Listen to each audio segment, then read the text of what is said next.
Greetings to all, and welcome back. We appreciate you being here today. Let's get started because we have a brand new story to tell you. This story is about something that eternally altered my life, and my name is William. You have to know where it all began in order to truly comprehend it. Amelia and I first met in high school. Back then, we were just close pals. Sometimes, like teenagers, we would sit together and make jokes. But life happened after graduation. We parted ways. A few years later, I suddenly received a notification on Instagram. Amelia was the one. One of my postings had been liked by her. An old photo of me during the wedding of a buddy. Before I knew it, we were catching up over direct messages after I looked through her profile. As if no time had gone, the talk flowed naturally. We discussed everything. Work, family, former classmates, and even the stupid rumors we heard in high school. Reconnecting with her felt fantastic. After exchanging lengthy messages, we made the decision to get together. Just a little get-together to catch up. A hangout became another, and another. Soon, we were getting together on a regular basis. We just clicked, as if we were meant to be together. And eventually, calling it what it was just made sense. We had a romantic relationship. Being with Amelia seemed like the nicest thing I had ever experienced at that particular moment in my life. She was the one for me. The person with whom I could discuss anything. The one who added a little bit of lightness to life. Now that I look back, I see how much I had faith in us. However, as you will soon discover, I was completely unaware of the true situation. Things with Amelia had been stable for the last 3 years. Most of the time, it seemed like we were in sync, and I genuinely couldn't fathom my existence without her. Even though we had been friends for a long time, everything seemed to come together when we got back in touch. I got to know her friends during the many hours we spent together. They also got to know me. She included me in her circle, and I reciprocated. My friends didn't consider Amelia to be a stranger. She blended in perfectly. We came together as a team, and it seemed like a long-term collaboration. Outside of the relationship, each of us had our own lives, including jobs, friends, and hobbies. However, we were able to balance everything. Now that I think about it, I can see why I never asked why. You often overlook the small details that could indicate otherwise when you're engrossed in something that seems perfect. I never considered the possibility that things might go wrong. Not then. Although it wasn't particularly glamorous, my entry-level employment at a financial firm was stable and had opportunities for advancement. I wasn't merely working to get paid. I had a strategy. The objective was straightforward. Ascend the ranks, land a better job, and create a future free from financial concerns for Amelia and me. In the corporate world, promotions are difficult, but I thought I could succeed if I put in enough effort. In contrast, Amelia was doing all right, but wasn't quite steady.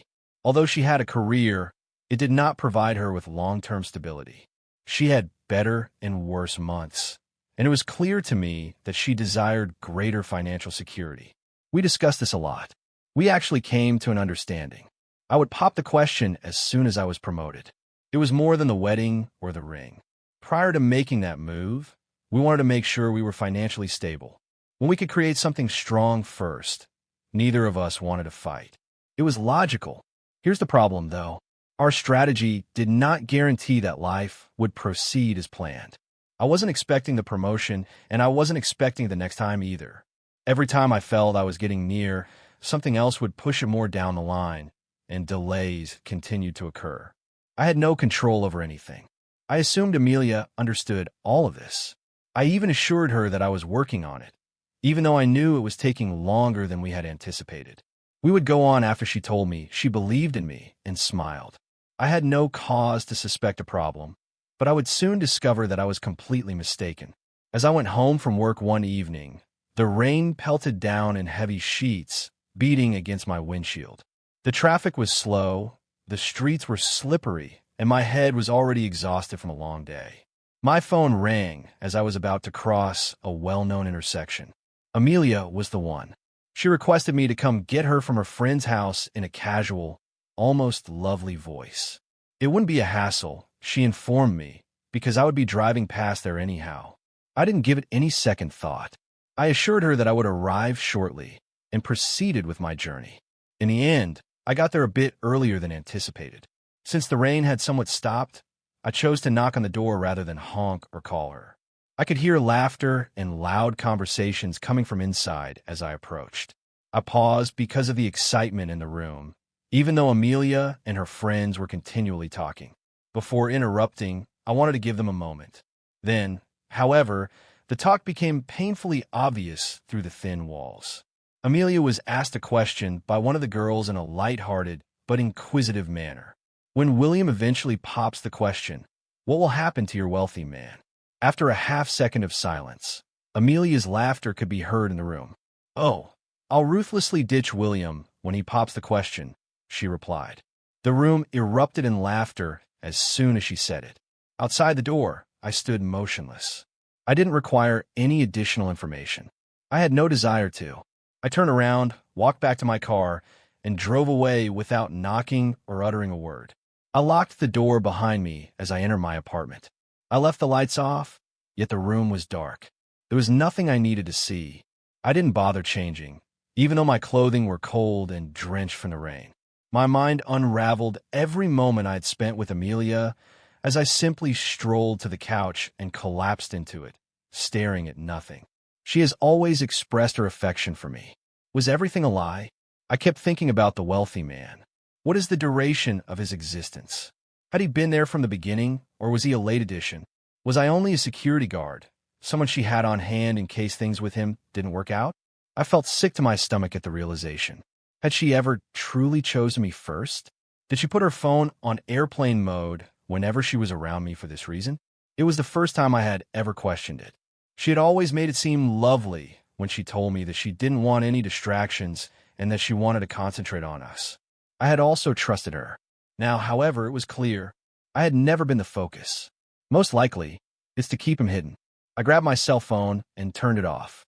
No phone calls, no messages, no justifications, nothing but quiet. She didn't visit that evening.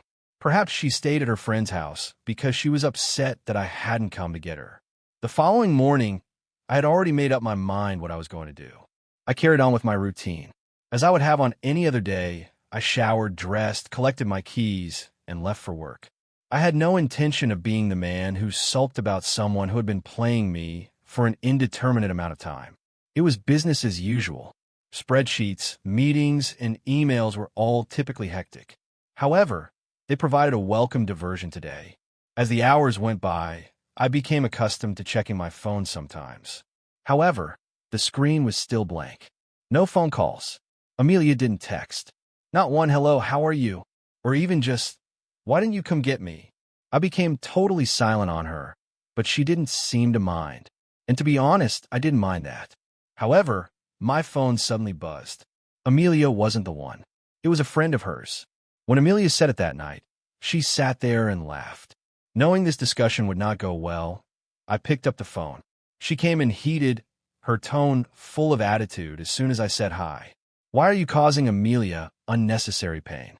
The first thing she said was that the charge was made without a hello, as if I were the bad guy in this whole situation. I inhaled deeply while maintaining a steady tone of voice. I didn't hold back, though. No cause. "How long have you known that Amelia is seeing someone else?" I reiterated. Quiet. That was the only answer I received. She was unsure about how to handle herself. I learned everything from that quiet. They all knew, all of them. They had seen me treat Amelia like she was the only lady in the world while I was the loyal lover. They were aware of the reality and were laughing behind my back the entire time. I spoke in a clear, cold, and controlled tone. I said, "You all act nice to me, but you knew. She was cheating, and you knew it. She was going to utilize me, you knew that. And you all remained silent. Not a word more could be said." I hung up. I didn't want to listen to her falter over a flimsy defense. I put my phone down and let out a breath. I wasn't a moron. I was fully aware of what would occur next. She was going to run directly to Amelia as soon as the call finished. Amelia, too?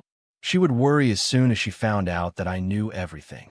I was certain that my phone would soon start to explode. But for the time being, I just sat there and allowed everything to sink in. Amelia didn't spend any time. I had just hung up on her friend when the first call came in, then another, and yet another. I knew it was her every time my phone buzzed. She tried again without even waiting a full minute. It was unrelenting. One missed call on top of the previous one.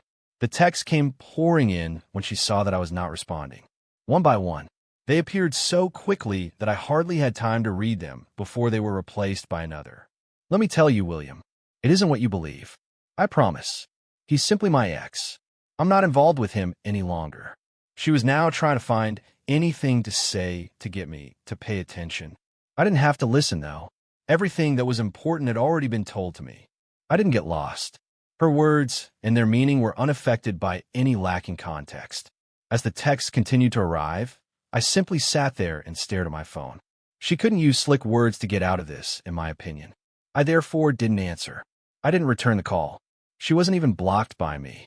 I wanted the stillness to weigh heavily on her. I was trying to relax at home that evening after a demanding workday. I had just gotten comfortable on my couch and kicked off my shoes when the buzzing of the intercom broke the silence of my flat. Knowing who it would be, I initially just stared at it. I debated whether to answer and let it ring for a few more seconds. However, my curiosity overcame me, and I eventually stood up and hit the button to view the feed. Through the hazy intercom screen, Amelia was there. Her expression was so desperate that I could see it. Then she spoke, her voice shaking and desperate. "Please open the door, William. Let me speak to you." Her voice broke in the middle of her sentence when she rapped on the door. I said nothing at all. I merely observed. Her breath caught in her throat as she wiped her face with her jacket sleeves while crying. "I promise I'm not with him, please. It was merely a joke. I cherish you." She sounded as though she had been crying for a long time before coming here. But I wasn't moved by any of it. I pressed the button and spoke in a forceful but composed tone. "Join him. I'm not making a proposal. I will not wed you." She merely stood there, staring at the intercom as though she hadn't actually heard me, during a long, agonizing moment. Then, with a stifled sob, she began pleading once more. She begged. She swore at everything that came to mind. I didn't move, though. I had trusted her and loved her for years, and she had broken all of that in one reckless instant. For hours, she alternated between calling my name into the intercom, sobbing, and knocking. She must have recognized, though, that I was not going to compromise. She eventually vanished as her voice grew softer and her knocks less frequent. I did not see her go. I didn't have to. I simply took a seat again and listened to the quiet she had left. I didn't get in touch with Amelia again. Nothing else could be said. I had made my decisions, and she had made hers. I see her having to sit in front of her parents and explain why she had abruptly lost contact with a man they had known for years and who they most likely believed would become their son-in-law. Even so, what could she tell them? That she was caught giggling about her intention to exploit and discard me? That while I was out here breaking my back to create a future with her, she had another man waiting for me? There was no version of the narrative that would help her reputation, no matter how she attempted to spin it. It wasn't my problem, anyway. Now she was forced to sit with her own mess. There are repercussions for actions, and this time, she was unable to get out of it by talking or crying. To be honest, I was messed up for a time by this whole thing. You think you're creating something genuine with someone for years, but you discover they never saw it that way. Although it's a difficult pill to swallow, I've had time to reflect and have learned a few things that I hope will help someone else. First, observe how someone behaves when they believe you are not paying attention to them if you genuinely love them. When someone looks you in the eye, it's simple to believe what they say. The kind words, the smiles, and the "I love you"s can easily reassure you. However, the truth is revealed when you're not there, and they assume you're not listening. You can then glimpse their true selves. I would have proposed to Amelia if I hadn't overheard that exchange, oblivious to the true situation. I would have assumed she was just as dedicated to me as I was to her when I entered that situation. However, reality is indifferent to emotions, and the truth will eventually come to light. Second, honesty and commitment are more important than time. Just because a relationship has endured for years doesn't mean it's valuable. It won't happen that 3 years with the wrong person will make them the right one. How long you've been together doesn't matter. It all comes down to the foundation strength. And it won't take long for that foundation to fall apart if it is based on deceit, selfishness, or ulterior motives. I used to believe it signified something powerful since Amelia and I had a history together.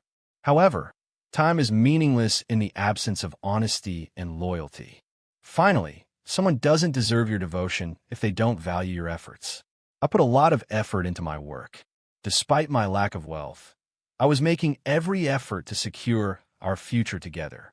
I was making sacrifices to provide us with a secure life, and I had a plan and ambition. But Amelia didn't care about all of that. She desired more, but instead of telling me the truth, she complied until she could choose the better course of action.